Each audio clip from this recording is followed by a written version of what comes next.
जय हिंद दोस्तों। मैं सीए प्रिंस मित्तल हमारे यूट्यूब चैनल पे आपका स्वागत करता हूं। तो आज 1 फरवरी 2024 बजट का दिन हमारी honourable finance minister Nirmala Sitharaman ji ने बजट पेश किया है और इस बजट को मैं कहूंगा it is a interim budget. Right, it is a interim budget. अब आप कहोगे कि व्हाट इज इंटरिम बजट। सो दोस्तों, ये आपको पता होगा, it is a year of election year. Right, 2024 में हमारी पार्लियामेंट का नया गठन होना है जिसके अंदर नई सेंट्रल गवर्नमेंट का गठन होना है। राइट, सो ये एक प्रोविजन है हमारे कॉन्स्टिट्यूशन का कि जब भी जिस ईयर के अंदर अपना बजट आना, जिस इलेक्शन आना होता है, इलेक्शन ईयर जो भी होता है, उसके अंदर वो गवर्नमेंट जो एग्जिस्टेंस में होती है वो फाइनल बजट लेके नहीं आ सकती है। So that is called, this is called interim budget. Interim budget का मतलब वो बजट रहेगा जब तक नई गवर्नमेंट जो भी इलेक्शन जीत के पार्लियामेंट में आएगी तब तक ये बजट वैलिड रहेगा, और जो नई गवर्नमेंट आएगी उस बजट को फाइनल बजट लेके आएगी। सो यूजुअली क्या होता है, इसमें चेंजेस आते हैं, थोड़े चेंजेस आते हैं, बहुत कम चेंजेस आते हैं। सो हम समझते हैं क्या क्या चेंजेस आए हैं इसके अंदर। तो दोस्तों, प्रैक्टिकली मैं आपसे बात करूं, 2024 के इस बजट में बहुत ज्यादा मेजर चेंजेस बिल्कुल भी नहीं आए हैं। राइट, बहुत छोटे छोटे चेंजेस आए हैं जो काफी अच्छे हैं। वन बाय वन समझ लेते हैं। तो सबसे पहले हमारे व्यूअर्स को लगता है कि स्लैब्स में क्या चेंजेस आया है, सैलरी पर्सन के लिए क्या चेंजेस आया है, और कोई नई छूट उनको मिली है। सो मैं आपको बताना चाहूंगा, कोई नई एग्जेम्पशन आपको नहीं मिल रही है और ना ही कोई स्लैब रेट्स में किसी तरह का परिवर्तन, कोई तरह का चेंज हमारे इस बजट में आया है। ऑल्दो कुछ बेनिफिट्स स्टार्टअप्स को, कुछ बेनिफिट्स जो है हमारे आईएफसी यूनिट्स कुछ होते हैं उनको मिला है। जो एग्जाम्पशंस, कुछ उनकी एग्जाम्पशंस 2024 तक, 31 मार्च 2024 तक वैलिड थी, गवर्नमेंट ने उनको एक्सटेंड करके 2024 की जगह पे 31 मार्च 2025 तक किया हुआ है, limited to startups and ISFC units के ऊपर। राइट, सो हम उसके नीचे आते हैं। राइट, ये सबसे बड़ा वेलकम स्टेप है गवर्नमेंट का। समझते क्या है टैक्स डिमांड्स।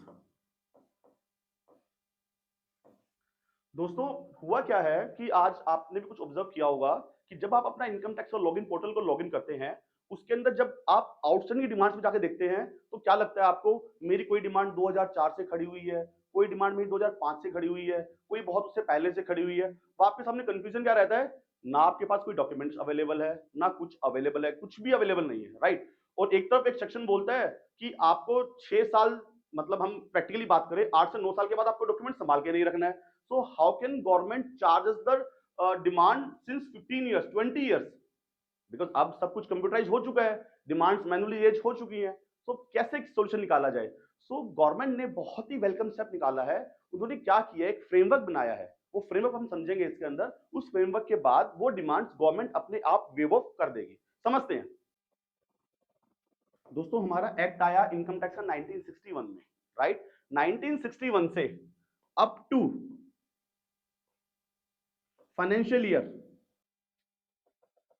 2009-10, मतलब आपका 1 अप्रैल 1961 से लेके 31 मार्च 2010 तक की कोई भी टैक्स की डिमांड है, कोई भी टैक्स की डिमांड है, और वो demand less than equal to 25,000 है, तो दोस्तों आपको कोई टेंशन लेने की रिक्वायरमेंट नहीं है। सेंट्रल गवर्नमेंट ने इसको वेव ऑफ कर देगी, आपको कोई भी रिक्वायरमेंट नहीं है।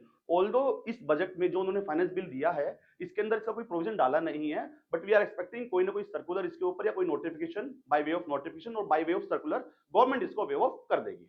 राइट, अब आप कहेंगे सर 2010 के बाद की डिमांड के लिए क्या पोजीशन है, मैं बता देता हूं। वो भी जो डिमांड 1/4/2010 से लेके 31/3/2015 के पीरियड की है, यदि वो डिमांड आपकी लेस देन और इक्वल टू 10,000 रुपीज है, तो भी आपको कोई टेंशन की रिक्वायरमेंट नहीं है, that also be waived of.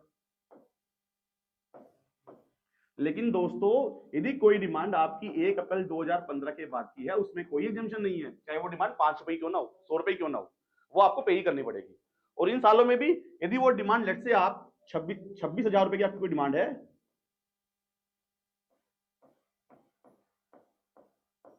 तो आपको पे करनी पड़ेगी। आपके लिए कोई भी एग्जेम्पशन नहीं है, एग्जेम्पशन सिर्फ और सिर्फ आपका 25,000 तक है। यदि कोई डिमांड आपकी 25,010 रुपए की भी है तो आपको पूरी करनी पड़ेगी। ऐसा नहीं है कि आपने 25,000 की आपको एग्जेम्पशन मिल गया और आपको सिर्फ 10 रुपीज पे करने, ऐसा कुछ भी नहीं होगा।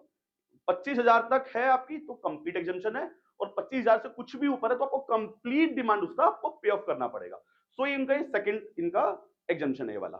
राइट, तो हम आते हैं अब नई अमेंडमेंट के ऊपर। तो दोस्तों, हम एक ये लास्ट चेंजेस देख लेते हैं जो इस बजट में आया है। ऑल्दो मैं इसको चेंज नहीं कहूंगा, एक सर्कुलर आया था 10/2023, 30 जून 2023 को एक सर्कुलर आया था, जो कुछ अमेंडमेंट पिछले फाइनेंस बिल में हुई थी, उसके कुछ कॉम्प्लिकेशंस, कुछ प्रॉब्लम्स आ रही थी, तो गवर्नमेंट ने उसको मतलब मैनेज करने के लिए सर्कुलर दिया था। उस सर्कुलर को इन्होंने इंप्लीमेंट किया है इस सेशन के अंदर। सो वो समझ लेते क्या सर्कुलर था और कैसे कैसे उसको इंप्लीमेंट किया, तो मैं आपको ब्रीफ में उसको समझा देता हूँ। एक सेक्शन है 206C1G, जो आफ्टर अमेंडमेंट इन 2023 बजट के बाद बोलता था कोई भी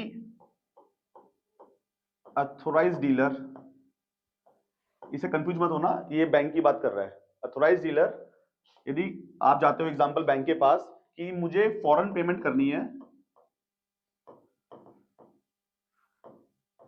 अंडर LR स्कीम, ये आपको आइडिया होगा, एक LR स्कीम है, लिबरलाइजेशन रेमिटेंस स्कीम, जो एक RBI की, रिजर्व बैंक ऑफ इंडिया की स्कीम है। यदि आप LR स्कीम के अंदर फॉरेन कोई पेमेंट्स करते हो तो उसके ऊपर इनको बोला गया था कि आपको TCS कलेक्ट करना है, ठीक है। वो लिमिट था आपको 20%। लेट से कोई भी आप एक्स अमाउंट, आप एग्जांपल आप 8 लाख की कोई पेमेंट फॉरेन में किसी बंदे को कर रहे हो या अपने किसी अकाउंट में डाल रहे हो, तो आपको 20% का TCS का इंप्लीकेशन उसके अंदर आएगा, राइट। सो बहुत सारे प्रॉब्लम्स आ रहे थे, कुछ चीजों के अंदर दिक्कतें आ रही थी, तो गवर्नमेंट एक सर्कुलर लेके आई और उस सर्कुलर को इन्होंने इस बजट में इनकॉर्पोरेट कर दिया। वो समझते क्या किया उन्होंने। अब क्या होगा, जो भी अथोराइज डीलर होगा और वो कोई फॉरेन पेमेंट्स आप उसके रूट से कर रहे होंगे आप, तो up to 7 lakhs no TCS। यदि वो पेमेंट 7 लाख तक का है दोस्तों, तो आप जो अथोराइज्ड डीलर होगा, जो बैंक होगा बेसिकली, वो बैंक आपकी पेमेंट पे से कोई TCS कलेक्ट नहीं करेगा। मतलब जितना आपको फॉरेन में पेमेंट करना है उतना ही बैंक आपसे पेमेंट लेगा आपसे, ठीक है। लेकिन यदि वो पेमेंट एक्सीड करता है 7 लाख से, यदि वो पेमेंट एक्सीड करता है 7 लाख से, तो सर यहां पे इसके दो पार्टीशन हो जाते, दो पार्टीशन इसमें बन जाते हैं। पहला, यदि वो पेमेंट मेडिकल ट्रीटमेंट के लिए गई हुई है या एजुकेशन के लिए गई हुई है, तो TCS रहेगा 5%। मैं रिपीट कर देता हूं, यदि वो पेमेंट आपकी मेडिकल के लिए, मेडिकल ट्रीटमेंट के लिए या एजुकेशन के लिए गया है, तो TCS रहेगा 5%। यदि इसके अलावा, मतलब मेडिकल और एजुकेशन के अलावा कुछ भी और पर्पस है, तो TCS रहेगा 20%। मतलब जो सर्कुलर आया था और जो इसमें अमेंडमेंट इनकॉर्पोरेट किया है, उसके हिसाब से जो भी फॉरेन पेमेंट्स, यदि वो 7 लाख से ऊपर है और वो मेडिकल ट्रीटमेंट या एजुकेशन पर्पस के लिए है, तो TCS कितना रहेगा दोस्तों, 5% का। अदरवाइज पेमेंट TCS कितना रहेगा, 20% का। 7 लाख तक कोई TCS की रिक्वायरमेंट नहीं है।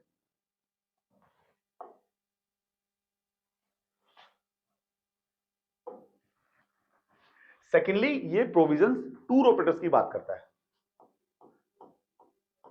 जो tour operators particularly overseas, domestic में आप कोई टूर ऑपरेट कर रहे हो, आप दिल्ली से चेन्नई जा रहे हो, कोई प्रॉब्लम नहीं है।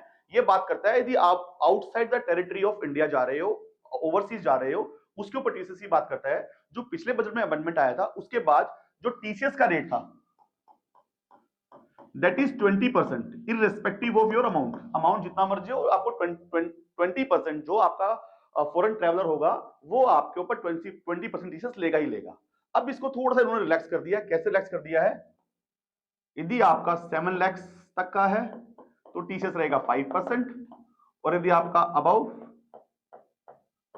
7 लाख का है तो TCS रहेगा आपका 20%। सो ये एक बेनिफिट गवर्नमेंट ने, जो 30 जून 2023 को सर्कुलर आया था 10/2023, उस सर्कुलर को एक्ट की फॉर्म में उसको इनकॉर्पोरेट कर दिया इस बजट के अंदर। तो दोस्तों बस यही सब चेंजेस हैं जो हमने अभी डिस्कस किए हैं इस बजट के अंदर। Although it is interim budget, so we can expect कि जब फाइनल बजट आएगा, जो भी नई गवर्नमेंट आएगी, ऑल्दो निर्मला सीतारमण जी ने एक बड़ी प्यारी बात बोली है कि वो अगले बजट में इंडिया को डेवलप्ड कंट्री बनाने का रोड मैप पेश करेंगे, वो देंगे अपन। So they are quite sure, this government quite sure कि नेक्स्ट बजट भी यही पेश करेंगे, right. So we can expect कि जो नया बजट आएगा उसमें काफी सारे चेंजेस आपको देखने को मिल सकते हैं। ऑल्दो टैक्स में कोई चेंजेस नहीं है, फिर भी हम एक नया वीडियोस बना रहे हैं जिसके अंदर फाइनेंशियल ईयर 24-25 में जो भी चेंजेस रहने वाले हैं उसके अंदर उसको इन सबको इनकॉर्पोरेट करेंगे। उसको देखने के लिए जुड़े रहिए हमारे चैनल के साथ। Thank you very much. Learn something from everyone you meet in your life, whether they are your juniors or seniors, because nobody knows everything, but everybody knows something. And education and hospitalization should never be commercialized. Jai Hind.